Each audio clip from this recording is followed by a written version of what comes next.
Hi, everybody. Thanks for coming. I wanted to thank the volunteers who brought some really great food. Appreciate that. My name is Maddie Anderson. I'm the chair of the Story County Democrats, and I'm happy to be here celebrating Labor Day. I come from 5 generations of union members, and unions, have supported our families and helped us to grow. My great-grandfather was a steel worker. My grandpa was a teamster. My stepdad was a union meat packer back in the day when that was a good paying job. First and second generation Mexicans and Italians had those jobs, and we had a real strong middle class, working class neighborhood.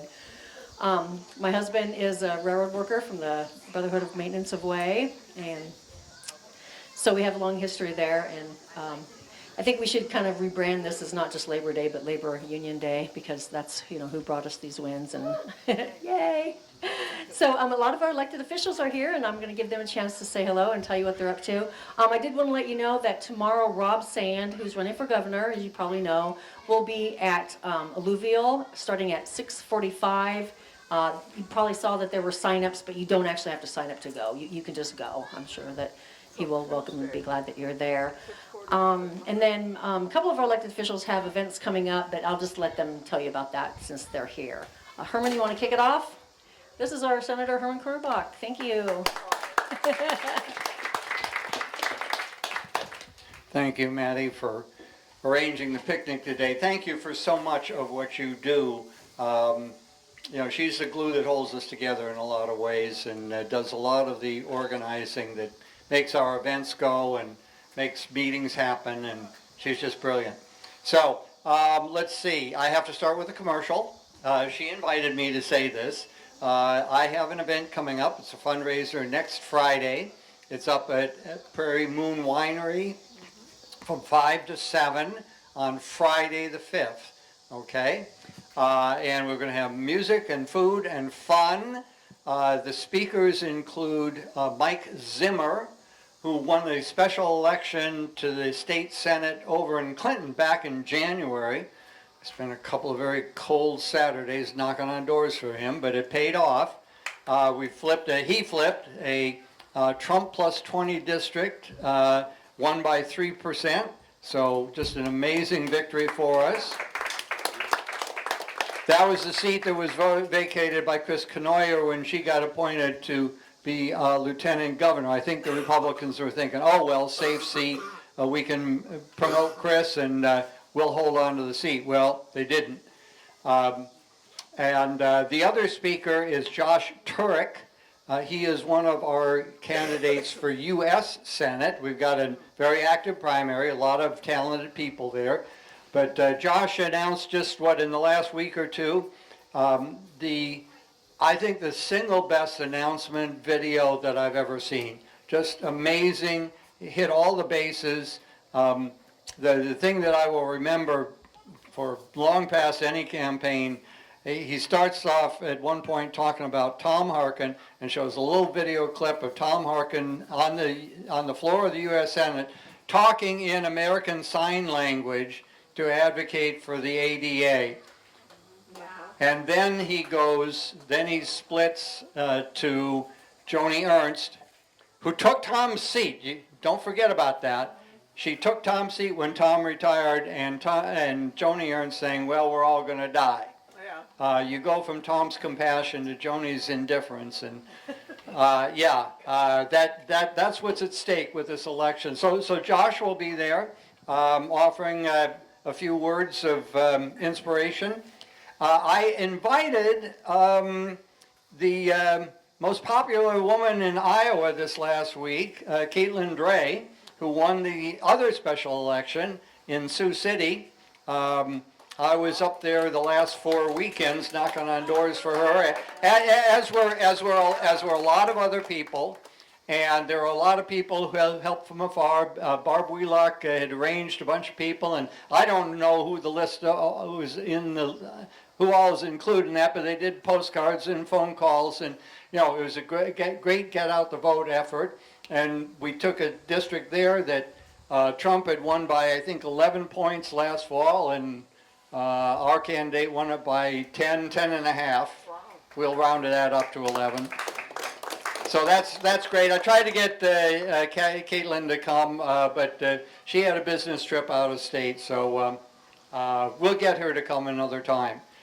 Let's see. Well, besides all the campaigning, one thing that I have spent a ginormous amount of time on, you may have heard back in June, the Board of Regents was considering a policy change that would prohibit the teaching of DEI topics in any required course unless you had the permission direct from the board.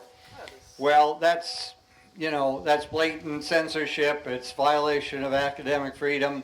I wrote them a lengthy legalistic memo telling them you don't have the authority to do it, and if you do it anyway, you're violating, I don't remember, I think it was 3 different state laws. They did back off from that. So that was a small victory, but it was helped by the fact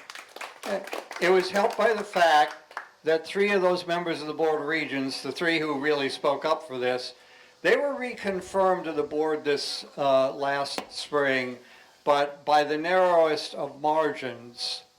We had 16 votes and we lined them all up against them, and they got the message that they needed to rethink their position. With Caitlin's victory, we now have 17 votes in the Iowa Senate, and 17 is enough to deny Kim Reynolds' appointees their confirmation if she's going to continue to pick unqualified and off the deep end people. So we're winning a few things. I know everything that comes out of Washington is pretty depressing these days, and a lot of the stuff that's come out of the state capitol, the most obvious of which was making it legal to discriminate against transgender people. My worst day in the legislature when that happened. My worst day ever, not just this year.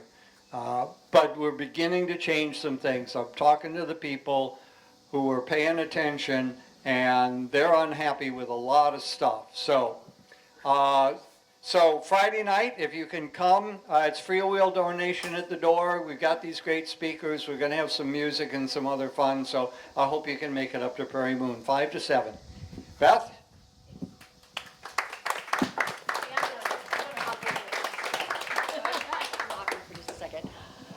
So I forgot to tell you though, since Herman brought up Josh Turk, which reminded me, on October 5th, Herman's event is September 5th, ours is October 5th in Nevada at 1 o'clock. We are going to have all 4 of the Senate candidates. So we're going to have Nathan Sage, we're going to have Jackie.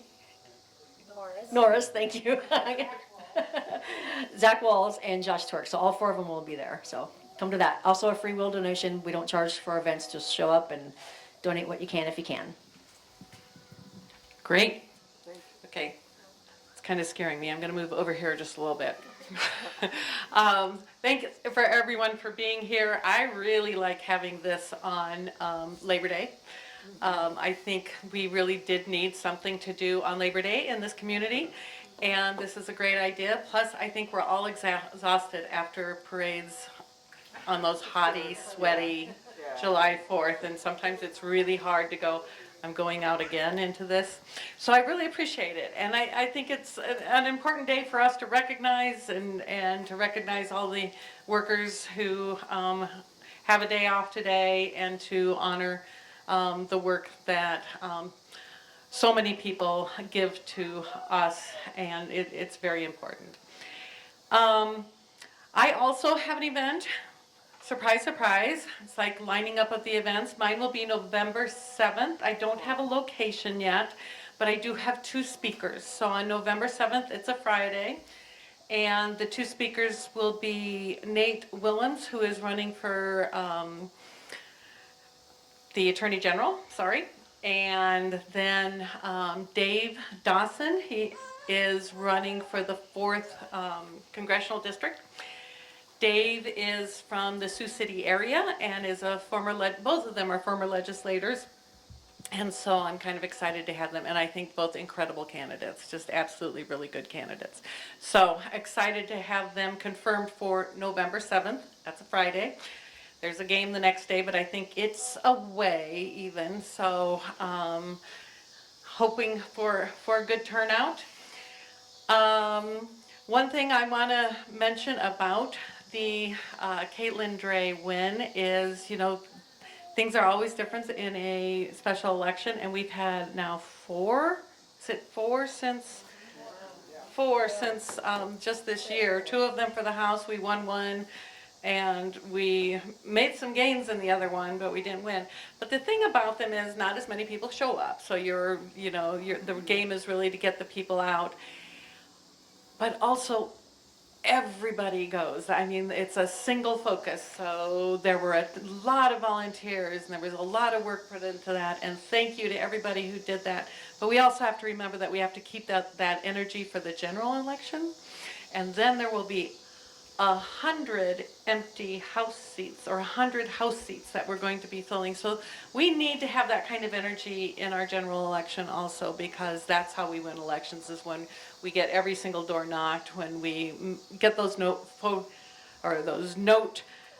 cards out, or the phone calls made. I mean, when you get involved in those and you start making those phone calls, some people go, I've heard, I know, I'm going tomorrow.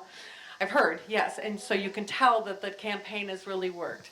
And we need that for the general election because we need to win these seats. There's energy out there. We're getting incredible candidates. You should know that. We are getting incredible candidates. Last I heard, we already have 58 of the 100. And so that's pretty good that this is really early. There are a lot of people who are excited. I think this could be a very good year for Democrats. We have good candidates in all 4 congressional districts. We have good candidates for the Senate. It's exciting, and as long as we have the energy out there and people come out and work and donate what you can, really appreciate it. That's how we win elections. So thank you for being out here on Labor Day, and I will pass it off to Ross.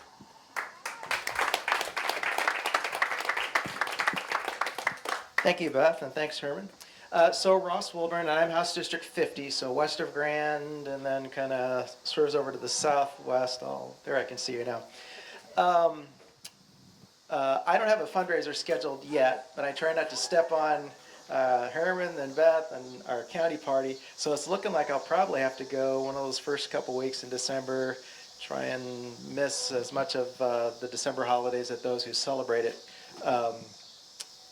But certainly between now and then, one of the things that I'm going to be doing, and I'll maybe get something that can go in the newsletter, if any of you can get together 10, 15, 20 people to come to your home or to meet at a coffee shop or something like that, send me an email to rosswilburn4iowa@gmail.com, and I'll be glad to be there. We'll work out a time that works. Obviously, we'll take some donations between, but just to kind of talk about some issues coming into the fall and to try and keep some momentum so we can keep each other up to date. And make sure you take a look at our county webpage and newsletter so you can find out all the events that are going on. Everybody can't go to everyone, and our lives are busy. But, just like the rally that happened today and happens every Tuesday and Thursday, if everybody does a little bit, the lift and the weight is a lot less for all of us, and we all have more energy going into the elections, as Beth was saying. I'm honored to have been selected as a new assistant minority party leader in the House, and so I'm going to be and have been making my way around the state to, again, making that offer to folks. If you can get 10, 15, 20 people together, I'd be glad to come. Let's talk issues. Let's find out what's happening in the community, and plugging in to try and continue to up that number of candidates that are running for our party to make a difference. Labor Day, very special to me. My father, he died 11 years ago, and he was a United Auto Worker in East Moline, Illinois, and so I used to live in Illinois, but back in '76 we moved up to Davenport. That's what brought me here today. But I remember in late junior high and early high school, United Auto Workers nationwide at the time had 2 of the longest strikes that there were in the United States in history. And those were tough times, but labor stuck together. Labor helped us keep food on our table. labor made sure that we had clothes. I mean, I remember I was growing fast, but and the hand-me-downs happened. But I remember wearing tennis shoes to school for about a month, a size and a half too small, and they were older shoes just because to make things stretch. But I remember going to the Labor Day picnics at the East Moline plant at International Harvester, and just being able to see the camaraderie of the families, the care that happens. And I've got family members who are and have been part of AFL-CIO, pipe fitters, steel workers. In fact, my father was a professional boxer for a time, and he was a 4-time Gold Glove Illinois champion. And the steel workers were a big sponsor of his. But, when my father died, the first non-family member to call me, because I was the executive of estate, was the local labor union leader. And so, at that moment, it just again reinforced the years that he gave at the plant, the years that they gave to each other, supporting each other through layoffs and strikes, that the labor movement is about family. It is about community. That's why on the issues, the hard issues that have been coming up, the past several years at the legislature, even after, they gutted Chapter 20 of the collective bargaining agreement, but, the supplemental nutrition program, labor was there, arm in arm fighting with us. The fights against the school vouchers. The issues with trying to gut Medicaid, right? And those safety net programs that are important to have. But when we get back in the majority and having a Democratic governor, those safety net programs are important. But wouldn't it be great again to have people making wages so that they didn't need to have those systems? Wouldn't it be great that that if you don't have health insurance, that it's not so tied to employment, so that we're all being healthy and our kids are eating and learning, and we back to community as opposed to everybody's on their own. And if you're a billionaire and have the most money, you're sitting good. There's a billboard in Des Moines. This is a paraphrase, but it's got a worker and it's got a billionaire. I think it's got for the workers, we give. And for the billionaires, it says we take. It's time to flip that around. It's not just about flipping seats. It's about winning elections so we can go back and go to work for you, for all of us. So let's stay in touch. Let's keep working, keep the energy up, and slug it right through, and let's get this state back for us. Thank you.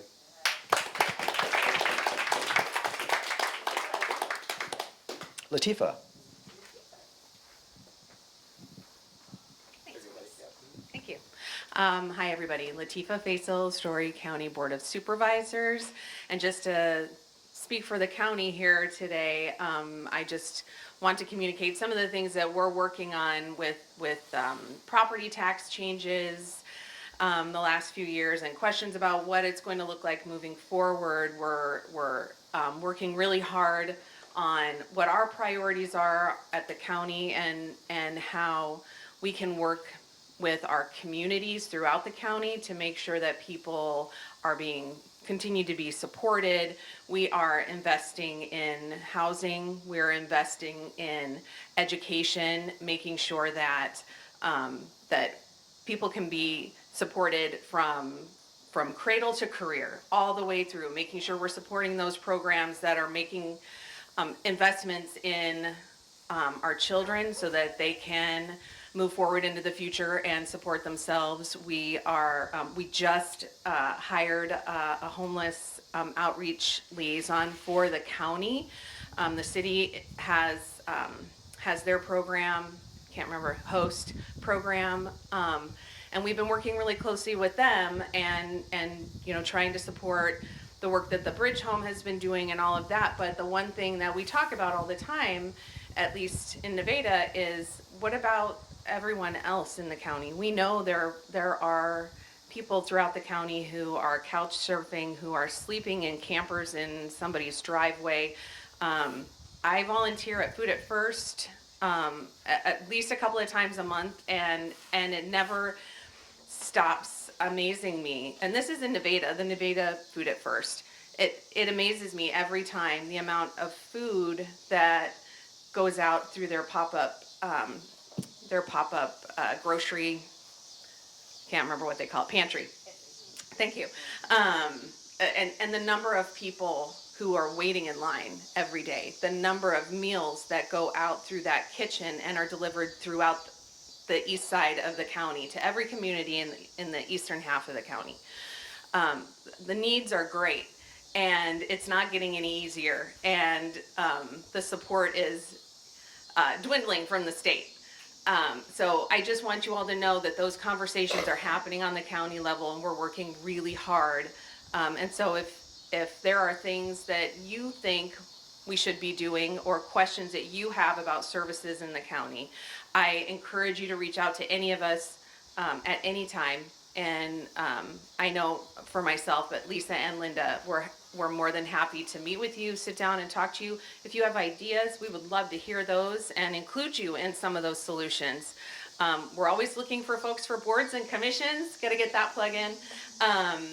But I mean, that's what community is. Where local government is where it's at, and we love having every single one of you there. I wish I could say I had a fundraiser planned, but I do not.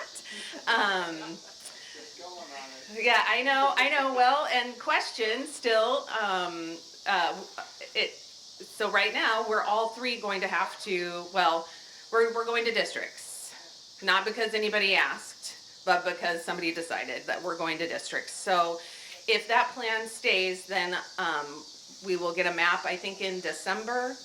And if we don't like the map, the supervisors get to approve the map, which is weird, but okay. If we don't like the map, then it could very well be January before we know. So I know I'm going to run for sure. So I will be planning a fundraiser. I just don't really know what we're doing yet. So I'm kind of waiting to see. But I just appreciate everybody being here, and I appreciate all the work that I know you all do all the time. And you show up every single time for everything. So thank you very much.